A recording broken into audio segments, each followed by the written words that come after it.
जय हिंद दोस्तों। दोस्तों आज जो है एक एक भाई का मैसेज आया कि जो है उसने अटेम्प्ट करने में जो है बहुत दिक्कत की है। और वो रजिस्टर्ड लेटर, अच्छा आर्टिकल नंबर ठीक है। उसने बहुत दिक्कत क्या की है वो बता देते हैं आपको। उसने ना अटेम्प्ट करने में अटेम्प्ट कैसे किया पेपर, क्योंकि ये आज की ही बात है। तो उसने अटेम्प्ट कैसे किया, पहले मैथ अटेम्प्ट किया उसने, क्योंकि और पहले मुझसे ये बोल रहा था, मैं आपको मैसेज दिखाऊंगा उसके। पहले उसने बोला था कि मतलब एक तरह से रहता नहीं है कि टॉन्टिंग मैनर में कि नहीं हमें तो अच्छा आता है। तो मैंने उससे सलाह दी थी भाई कि मैथ जो है पहले ना करो तो अच्छी बात है। मैंने आपको भी सब लोगों को ये सलाह दी है। तो उसे मैथ पहले करने का नुकसान जान लो आप। उसने मैथ पहले किया। मैथ्स में क्या है, क्वेश्चन इजी था, वो केवल फंस गया। जो टाइम एंड डिस्टेंस का क्वेश्चन था ना आज, उसमें फंस गया वो। और बेचारे का मतलब इस तरह से, मतलब एक मजाक नहीं, मतलब हंसी तो इसलिए आ रही है क्योंकि किसी से कहो कि भाई मान जाओ, मैंने वो आपको सांप वाली कहानी सुनाई थी कि भाई लकड़ी नहीं है ये सांप है, मैंने कहा था कि जैसे कि भाई छोड़ दे, तो उसने कहा नहीं तुम्हें लकड़ी मेरी अच्छी लग रही है, अच्छी लग रही है तुम उठा लोगे उसे, इसीलिए सांप बता रहे हो। तो भाई मेरा मतलब ये नहीं था, आपके हिस्से की जॉब मुझे थोड़ी ना चाहिए, आपकी जॉब आपके पास रहेगी। तो इसलिए ये गलती आप लोग ना करें। उसने क्या किया, पहले मैथ किया, मैथ्स में एक क्वेश्चन में फंसा, उसका दिमाग खराब ऐसा हुआ दिमाग खराब कि वो बोल रहा था, वो रो रहा था कि भैया पेपर जो है बहुत अच्छा जाता मेरा, लेकिन केवल किस चक्कर में, वो टाइम एंड डिस्टेंस वाले क्वेश्चन में उसने दिमाग खराब कर लिया।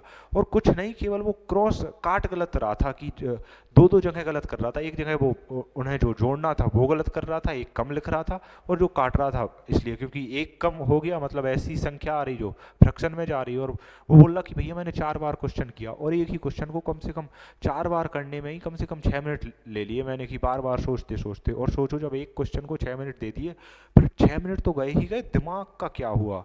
तो उसने खैर ये है इसके बावजूद वो अटेम्प्ट तो ठीक कर आया, लेकिन बस ये बोल रहा था कि भैया मुझे जो है मैथ के बाद बाकी और सारे क्वेश्चन उसके बाद छोड़ने ही पड़े। मैथ जबकि इजी था, मैथ ऐसा नहीं है कि कठिन था, इजी था, लेकिन केवल एक क्वेश्चन के चक्कर में छोड़ना पड़ा उसे। तो और जो है उसी में एक जो है एक दूसरे की बात है जिसने रीजनिंग में किया है, कि बोल रहा था भैया सीरीज वाला क्वेश्चन फंस गया, और ये बोल रहा था भैया मैंने पहली बार में बना लिया सीरीज वाला। तो ऐसा नहीं है कि जरूरी नहीं है आप फंस रहे हो हर कोई फंसे, या जरूरी नहीं है कि आप एक बार फंस रहे हो दोबारा ही फंसो। एक बार फंस रहे हो तुरंत स्किप करके निकल जाओ, आगे निकल जाओ, दोबारा में कर लोगे आप, क्योंकि ऐसा हो जाता है। और ज़रूरी नहीं है कि ये अच्छे अच्छों के साथ होता है, हम भी करते हैं पेपर, तुमने देखा होगा मॉक टेस्ट में कहीं भी फंस जाते हो तो हम छोड़ देते हैं कि ठीक है बाद में देख लेंगे। इसी में फ़ायदा होता है। अब आप पढ़ के रह जाओ कि नहीं हम तो पुष्पराज झुकेंगे नहीं, तो बस बिगड़ जाना है। तो इसलिए मैं यही कहूँगा कि जैसा उसके साथ हुआ ऐसा आपके साथ ना हो। आप सबसे पहले जो है जीके या हिंदी अटेम्प्ट करें, उसके बाद रीजनिंग करें, फिर मैथ करें। और सब में टाइम मैनेजमेंट का बहुत ध्यान रखें। अगर कोई भी क्वेश्चन टाइम टेकिंग है तो उसे छोड़ दें, हाथ ही ना लगाएं, बिल्कुल भी हाथ ना लगाएं। तो मैं एक आध दिन मिलवा दूंगा, क्योंकि वो मतलब पहचान का ही है लड़का, तो मिलवा दूंगा।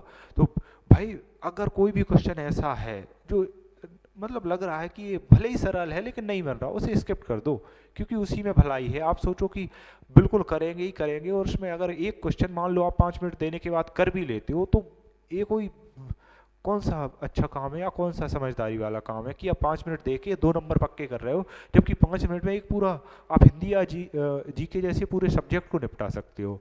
तो इसलिए ऐसा बिल्कुल भी नहीं करना है। जो रीजनिंग में फंसा है वो बेचारा हिंदी का पूरा पैराग्राफ छोड़ के आया है, और जो मैथ में फंसा है वो मैथ के और सारे क्वेश्चन छोड़ के आया है। जबकि ये मैं मानता हूँ उसका मैथ अच्छा था, अच्छा नहीं बहुत अच्छा था, कि वो 20 में से 20 कर ले जाता।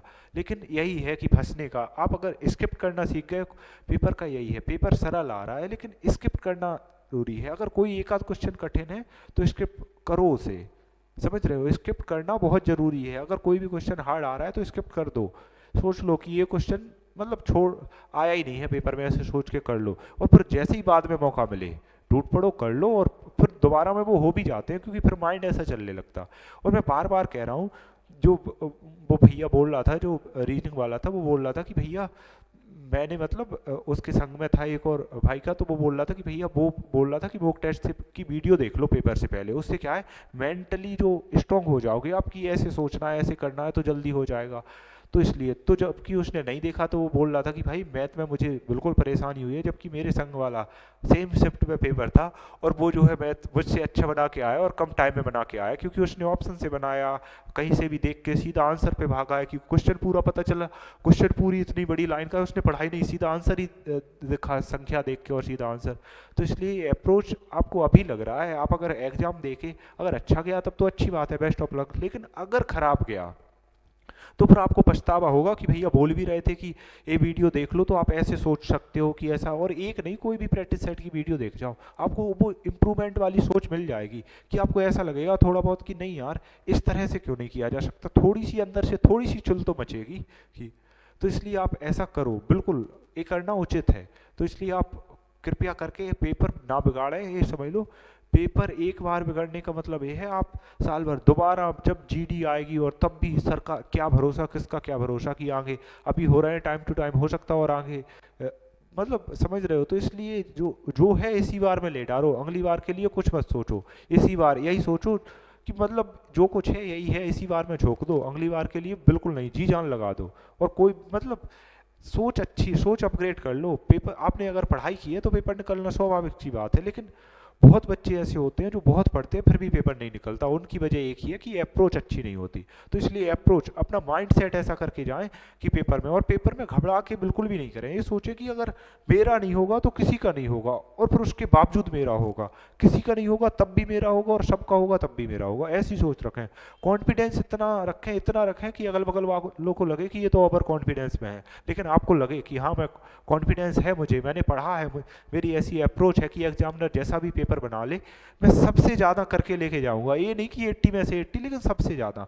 और भाइयों एक और बात, कुछ भाई ऐसे हैं जो क्वेश्चन की एक का मैसेज आया था वो कि भैया पेपर हार्ड था, मैं 55 अटेम्प्ट करके आया हूँ। अब पेपर हार्ड तो नहीं था लेकिन फिर भी उसे हार्ड लगा।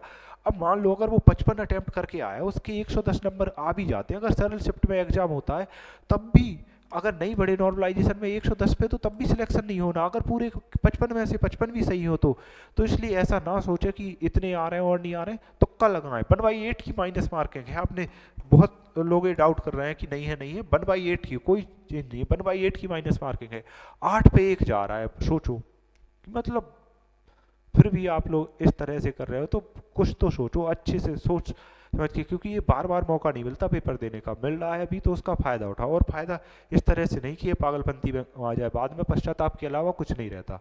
इसलिए भाइयों अच्छे से समझदारी से पेपर अटेम्प्ट करना है और बिना किसी इरिटेशन के, अभी से घबराने नहीं लग जाना है। तो एक भाई है उसका मैसेज आया था कि वो 17 को पेपर है भैया मेरा, मैंने अच्छे से पढ़ाई की है सब कुछ, लेकिन अब मूड ख़राब हो रहा है।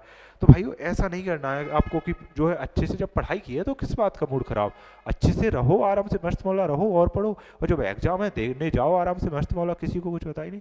हाँ लेकिन ये ज़रूर है रिव्यू ज़रूर भेजें, आप लोग लेट रिव्यू भेजते हो उसके चलते लेट वीडियो दे पाता हूँ मैं, तो इसलिए जो है जल्दी रिव्यू भेजें जैसे एग्जाम से निकले, क्योंकि एक का रिव्यू अगर एक आध का आ भी जाता है तो उसे क्रॉस चेक करने के लिए 2-3 लोगों की ज़रूरत पड़ती है, तो 2-3 लोग रिव्यू भेजें। तो इसलिए जो है सबका जिसका भी एग्जाम हो सब लोग रिव्यू भेजें, जो भी ये वीडियो देखें, टेलीग्राम पर या इंस्टाग्राम पर जहाँ भी आपको भेजना है, जहाँ उचित लगे भेज दिया करें आप तो। और टेलीग्राम से बस जुड़ जाएं, अगर आपका आगे पेपर है, हो गया तो ठीक है, अगर आगे है तो जुड़ जाएं उससे।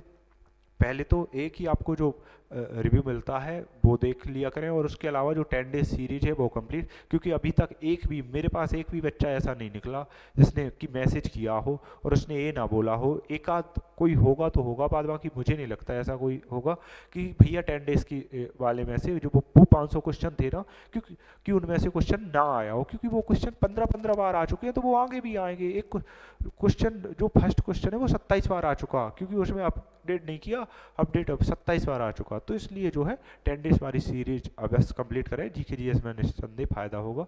और आपको जैसे ही कुछ भी जो है पेपर में चेंज होता है आपको तुरंत मेरे द्वारा जो है मिल जाएगा, मैथ और जीके में चेंज होता है तो वो आपको मिल जाएगा। बाद बाकी ये है कि आप जो है और के लिए कि हिंदी का इतना सब कुछ नहीं मिलेगा, हिंदी का बस ये बता दिया जाएगा कि चेंज होगा, बाद बाकी डीप में नहीं मिलेगा।